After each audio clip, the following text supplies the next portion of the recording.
ಭಗವಂತ ನಾನಾ ಅವತಾರಗಳನ್ನು ಮಾಡಿದ್ದಾನೆ. ಈ ಎಲ್ಲ ಬೇರೆ ಬೇರೆ ಅವತಾರಗಳಲ್ಲಿ ಭಗವಂತ ಒಂದೊಂದು ಉದ್ದೇಶಗಳನ್ನು ಇಟ್ಕೊಂಡು ಅವತಾರ ಮಾಡ್ತಾನೆ. ದೇವರ ಪ್ರಮುಖವಾದ ಉದ್ದೇಶ ಏನು ಅಂತ ಹೇಳಿದ್ರೆ ಅವತಾರ ಮಾಡಲಿಕ್ಕೆ ದುಷ್ಟ ಶಿಕ್ಷಣ, ಶಿಷ್ಟ ರಕ್ಷಣ, ದುಷ್ಟರ ಸಂಹಾರವನ್ನು ಮಾಡಬೇಕು, ಸಜ್ಜನರ ರಕ್ಷಣೆಯನ್ನು ಮಾಡಬೇಕು ಹೇಳುವ ದೃಷ್ಟಿಯಿಂದಲೇ ಭಗವಂತ ನಾನಾ ರೂಪಗಳನ್ನು ತಾಳಿ ಅವತಾರವನ್ನು ಮಾಡಿ ಈ ಭೂಮಿಯಲ್ಲಿ ಅವತಾರವನ್ನು ಮಾಡಿ ರಕ್ಷಣೆಯನ್ನು ಮಾಡಿದ್ದಾನೆ. ಇದರಲ್ಲಿ ಕೆಲವು ಅವತಾರಗಳು ಕೇವಲ ಬಲಕಾರ್ಯವನ್ನು ಮಾತ್ರ ಮಾಡಿದ್ದಾರೆ. ಉದಾಹರಣೆಗೆ ಮತ್ಸ್ಯಾವತಾರ, ಕೂರ್ಮಾವತಾರ, ವರಾಹಾವತಾರ, ನರಸಿಂಹಾವತಾರ, ಪರಶುರಾಮನ ಅವತಾರ ಕೇವಲ ದುಷ್ಟರ ಶಿಕ್ಷೆಯನ್ನು ಮಾತ್ರ ಮಾಡಿದ್ದಾನೆ, ಬಲಕಾರ್ಯವನ್ನು ಮಾತ್ರ ತೋರಿಸಿದ್ದಾನೆ. ಇನ್ನು ಕೆಲವು ಅವತಾರಗಳಲ್ಲಿ ಕೇವಲ ಜ್ಞಾನಕಾರ್ಯವನ್ನು ಮಾತ್ರ ಮಾಡಿದ್ದಾನೆ. ಉದಾಹರಣೆಗೆ ವೇದವ್ಯಾಸ ಅವತಾರ, ಕಪಿಲಾವತಾರ. ಭಗವಂತ ವೇದವ್ಯಾಸನಾಗಿ ಅವತಾರವನ್ನು ಮಾಡಿ ವೇದ ವಿಭಾಗವನ್ನು ಮಾಡಿದ, ಪುರಾಣದ ರಚನೆಯನ್ನು ಮಾಡಿದ, ಜಗತ್ತಿಗೆ ಜ್ಞಾನೋಪದೇಶವನ್ನು ನೀಡಿದ. ಈ ಅವತಾರಗಳಲ್ಲಿ ಒಂದು ಬಲಕಾರ್ಯವನ್ನು ತೋರಿಸಲಿಲ್ಲ. ಆದರೆ ವಿಶೇಷವಾಗಿ ರಾಮಾವತಾರದಲ್ಲಿ ಹಾಗೂ ಕೃಷ್ಣಾವತಾರದಲ್ಲಿ ಮಾತ್ರ ಬಲಕಾರ್ಯವನ್ನು ತೋರಿಸಿದ್ದಾನೆ, ಅದೇ ರೀತಿಯಾಗಿ ಜ್ಞಾನ ಕಾರ್ಯವನ್ನು ತೋರಿಸಿದ್ದಾನೆ. ದುಷ್ಟರನ್ನು ಶಿಕ್ಷಿಸಿಯೂ ತೋರಿಸಿದ್ದಾನೆ, ಅದೇ ರೀತಿಯಾಗಿ ಇದೇ ಅವತಾರಗಳಲ್ಲಿ ಜಗತ್ತಿಗೆ ಜ್ಞಾನೋಪದೇಶವನ್ನು ಕೂಡ ತೋರಿಸಿಕೊಟ್ಟಿದ್ದಾನೆ.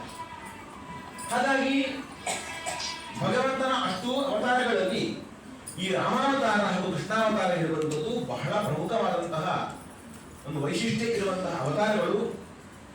ಈ ವಿಶೇಷವಾಗಿ ಕಲಿಯುಗದಲ್ಲಿ ಸಜ್ಜನರಿಗೆ ಉಪಾಸನೆಗೆ ಯೋಗ್ಯವಾದಂತಹ ರೂಪಗಳಿವೆ ಎಲ್ಲವೂ ಕೂಡ. ರಾಮಾವತಾರ, ಕೃಷ್ಣಾವತಾರ, ಅದರಲ್ಲಿಯೂ ಕೃಷ್ಣನ ಉಪಾಸನೆಯನ್ನು ಚಿಂತನೆಯನ್ನು ನೀವು ಹೆಚ್ಚು ಹೆಚ್ಚು ಮಾಡಿ ಅಂತ ಹೇಳ್ತಾರೆ. ಕಾರಣ ಏನು ಅಂತ ಕೇಳಿದ್ರೆ, ಈ ಕಲಿಯುಗಕ್ಕೆ ಅತ್ಯಂತ ಸಮೀಪದಲ್ಲಿ ಅವತಾರ ಆಗಿರುವಂತಹ ರೂಪ ಆಗಿರುವುದರಿಂದಲೂ ಕೂಡ ಕೃಷ್ಣನ ಈ ಉಪಾಸನೆ ಕಲಿಯುಗದಲ್ಲಿ ಹೆಚ್ಚು ಇವರ ಮಹತ್ವವನ್ನು ಪಡೆದಿದೆ. ಅಂತಹ ಕೃಷ್ಣನ ಮಹಿಮೆಗಳನ್ನ ಕಣ್ಣಾರೆ ಕಂಡವರು ವಾದಿರಾಜಗುರು ಸಾರ್ವಭೌಮರು. ಅವರ ರುಕ್ಮಿಣೀಶ್ ವಿಜಯ ಕಾವ್ಯದಲ್ಲಿ ಬಹಳ ಅದ್ಭುತವಾಗಿ ಕೃಷ್ಣನ ಮಹಿಮೆಗಳನ್ನು ವರ್ಣನೆ ಮಾಡ್ತಾರೆ. ವಾಸ್ತವದಲ್ಲಿ ಕಣ್ಣಾರೆ ಕಂಡದ್ದನ್ನು ಮಾತ್ರ ಮನಮುಟ್ಟುವ ರೀತಿಯಲ್ಲಿ ಹೇಳಬಹುದು. ಎಲ್ಲೋ ಯಾರೋ ಹೇಳಿದ್ದನ್ನ ಕೇಳಿದ್ದನ್ನ ನಾವು ಹೇಳಿಕ್ಕೆ ಹೊರಟ್ರೆ ಅದು ಇನ್ನೇನೋ ಆಗಿರುತ್ತೆ. ವಾದಿರಾಜರು ಹಾಗಲ್ಲ. ಸಾಕ್ಷಾತ್ತಾಗಿ ಕೃಷ್ಣ ಅವತಾರ ಮಾಡುವ ಕಾಲದಲ್ಲಿ ಸ್ವತಃ ವಾದಿರಾಜರು ಇದ್ದವರು, ಕೃಷ್ಣ ರುಕ್ಮಿಣಿಯರ ವಿವಾಹವನ್ನು ಮಾಡಿಸಿದವರು. ಹಾಗಾಗಿ ಅವರು ಕಂಡಂತಹ ಲೀಲೆಗಳನ್ನ ಅವರ ಬಾಯಿಯಲ್ಲೇ ಕೇಳಿದ್ರೆ ಅದು ಬಹಳ ಚೆನ್ನಾಗಿರುತ್ತದೆ. ಭಗವಂತ ಕೃಷ್ಣನಾಗಿ ಅವತಾರವನ್ನು ಮಾಡಿದಾಗ ಒಂದೊಂದು ಅವರ ಚಟುವಟಿಕೆಯಲ್ಲಿ ಕೂಡ ಜಗತ್ತಿಗೆ ಒಂದೊಂದು ಸಂದೇಶವನ್ನು ನೀಡಿದ್ದಾನೆ. ನಿಮಗೆಲ್ಲ ನೋಡ್ಲಿಕ್ಕೆ ಬಹಳ ಸಣ್ಣದು ಅಂತ ಅನಿಸ್ಬೋದು. ಈ ಉಪದೇಶ ಅಂತ ಕೇಳಿದ್ರೆ ಕೇವಲ ಒಂದಷ್ಟು ಶಿಷ್ಯರನ್ನು ಕೂಡಿಸಿಕೊಂಡು ಭಕ್ತರನ್ನು ಕೂಡಿಸಿಕೊಂಡು ಉಪದೇಶ ಮಾಡುವುದು ಒಂದು ಮಾತ್ರ ಅರ್ಥ ಅಲ್ಲ. ಭಗವಂತನ ಉಪದೇಶ ಯಾವ ರೀತಿಯಾಗಿರ್ತದೆ ಅಂತ ಕೇಳಿದ್ರೆ, ತಾನು ಮಾಡುವಂತಹ ಆ ಒಂದು ವರ್ತನೆಯಿಂದ, ತನ್ನ ಚಟುವಟಿಕೆಗಳಿಂದಲೇ ಜಗತ್ತಿಗೆ ತತ್ವೋಪದೇಶವನ್ನು ಮಾಡ್ತಾನೆ, ಜಗತ್ತಿಗೆ ಸಂದೇಶಗಳನ್ನು ನೀಡ್ತಾನೆ. ಒಂದು ಪ್ರಸಂಗ, ಯಶೋಧಾದೇವಿ ಕೃಷ್ಣನನ್ನ ತೊಟ್ಟಿಲಲ್ಲಿ ಮಲಗಿಸಿ ತೂಗುತ್ತಾ ಇದ್ದಾಳೆ.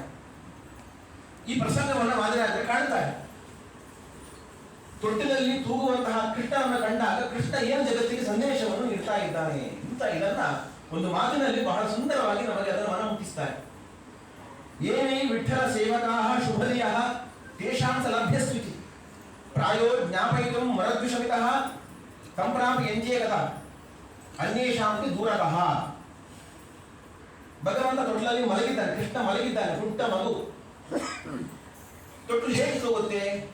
ತೊಟ್ಲು ಹಿಂದಕ್ಕೆ ಹೋಗುತ್ತೆ, ಮುಂದಕ್ಕೆ ಬರುತ್ತೆ, ಹಿಂದಕ್ಕೆ ಹೋಗುತ್ತೆ, ಮುಂದಕ್ಕೆ ಬರುತ್ತೆ. ಏನ್ ನಮಗೇನು ಸ್ವಾರಸ್ಯ ಕಾಣಿಸಲ್ಲ, ಆದರೆ ಜ್ಞಾನಿಗಳಿಗೂ ಇದರಲ್ಲೂ ಸ್ವಾರಸ್ಯ ಕಾಣ್ತದೆ. ಭಗವಂತ ಈ ಮೂಲಕ ಒಂದು ಜಗತ್ತಿಗೆ ಸಂದೇಶ ಕೊಡ್ತಾ ಇದ್ದಾನಂತೆ. ಯಾರ್ಯಾರು ಶುದ್ಧ ಮನಸ್ಸಿನ ಸಜ್ಜನರಾದಂತಹ ಭಕ್ತರು ಯಾರಿದ್ದಾರೋ ಅಂತವರಿಗೆ ನಾನು ಹತ್ತಿರಕ್ಕೆ ಬರ್ತೇನೆ ಅಂತ ತೊಟ್ಲು ಹತ್ತಿರಕ್ಕೆ ಬರುವಾಗ ಹೇಳ್ತಾನಂತೆ ಕೃಷ್ಣ.